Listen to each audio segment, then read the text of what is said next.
Hi, my name's Tony Beaven. Wow, there are some regulatory and legislative changes that are happening in the Australian financial services space at the moment for financial planning organisations.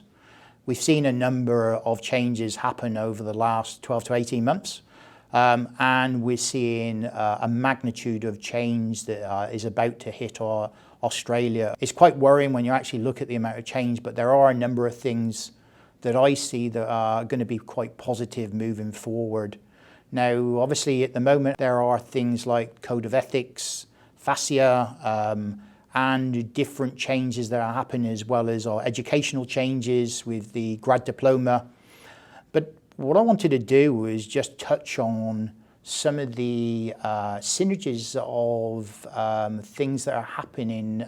Obviously, in the UK, we saw regulatory change from the Retail Distribution Review in 2012 that hired or improved the level of professionalism in financial services, and we've seen some of the impact of that with an advice gap that's happening, and the fear is that that's starting to happen in Australia with 25% more administration. But I wanted to talk about some of the things that I see that's happening. Obviously, the new code monitoring body has been put on hold, and there is a code of ethics that the regulatory bodies are looking at the moment. But it's quite interesting to see what's happening in the UK with their senior manager certification regime at this moment in time, and their fit and proprietary test, as well as their code of principles. And it will be quite interesting to see if they do adopt this in Australia.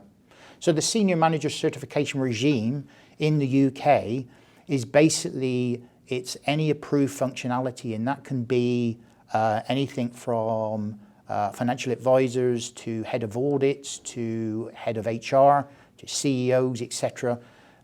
Each one from December 2019 have to meet what we call a fit and proprietary test, which means through qualifications, education, experience, you have to meet this test.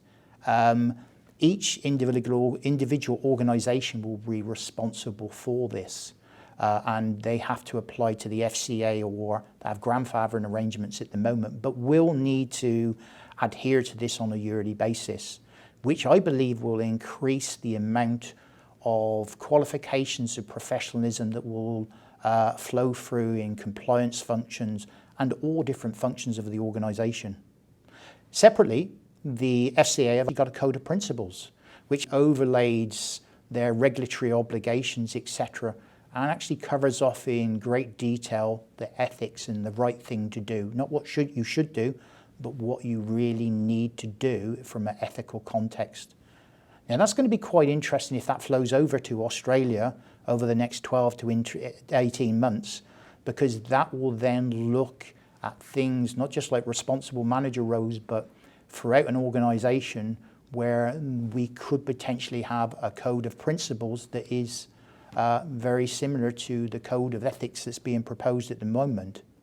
But also the senior manager certification regime means that people in Australia will have a fit and proprietary test at different levels of the organisation, which will impact not just the boards, but right the way down throughout an organisation.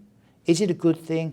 I believe it's going to be exceptional and will really bring out the responsibility and accountability in organisations in Australia, right from the statement of responsibilities down to the mapping, the delegation, etc. I think it will be a breath of fresh air, and it will be an exceptional addition for the future. And watch this space. Thank you.